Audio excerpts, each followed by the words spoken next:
The season in Nepal is best known for clear weather and beautiful snow-capped high mountains and the Himalayas. If you are visiting Nepal for the first time, or if you have not yet visited the Himalayan view spots, I would strongly recommend that you go to nearby resort areas or to Pokhara and see the Himalayan mountains. If your time permits, you may also try a morning mountain flight and take a look at the tallest peak in the world. It will surely be memorable. Moreover, you may go around in the Kathmandu Valley and see the historical monuments, which will give you an impression that the whole of Kathmandu Valley is a cultural heritage. The valley accommodates 7 sites of the UNESCO World Cultural Heritage, and I'm sure all of these historical monuments will give you a flavor of several centuries old Nepal. Coming back to this gathering today, I would first like to congratulate the organizers of this geotechnical conference, GeoMandu 2024, for hosting this grand international event in Nepal.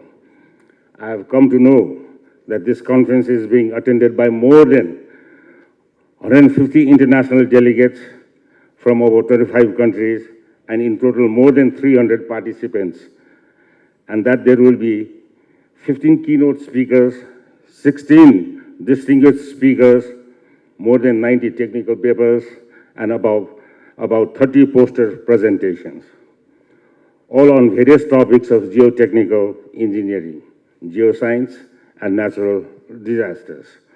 The field of geotechnical engineering, as I have heard of, is the backbone of civil engineering.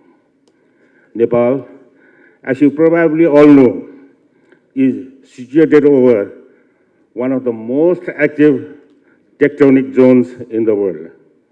So our country as well, as this region in South Asia, is frequently hit by earthquake disasters. On top of that, heavy rainfall and heavily mountainous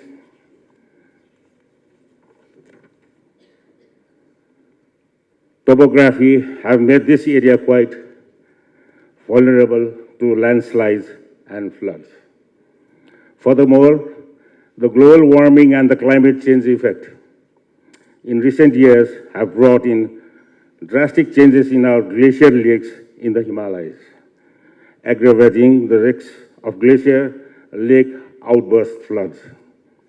The rate of melting of glacier tips and mountain ice cover has been escalating, which in fact is not because of the environmental degradation in our region, but it is because of the world's biggest economies. So we have many different challenges to overcome in the field of science and engineering, including geohazards, geodisasters, and geotechnical engineering.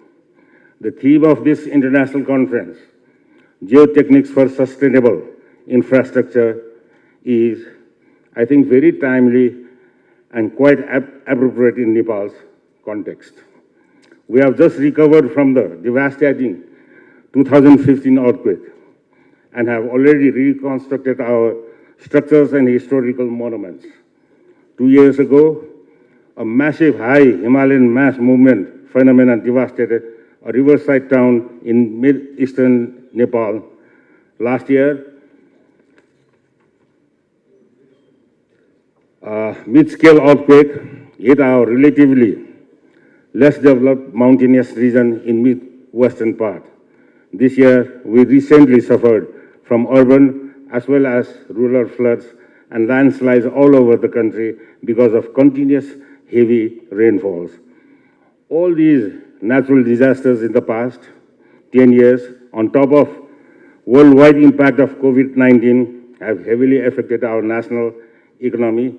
As a developing nation, we truly suffer the most from not only the natural events, but more recently also because of haphazard urbanization, uncontrolled and unplanned hill slope and riverbank encroachments, poorly engineered structures, and inadequate design norms and construction technology.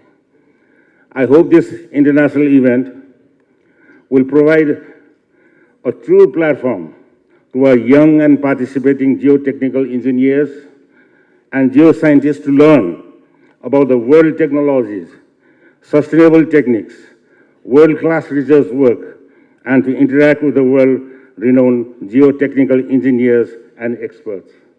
With these words, let me come to the end. I would like to thank Nepal Geotechnical Society, the organizers of this conference, for inviting me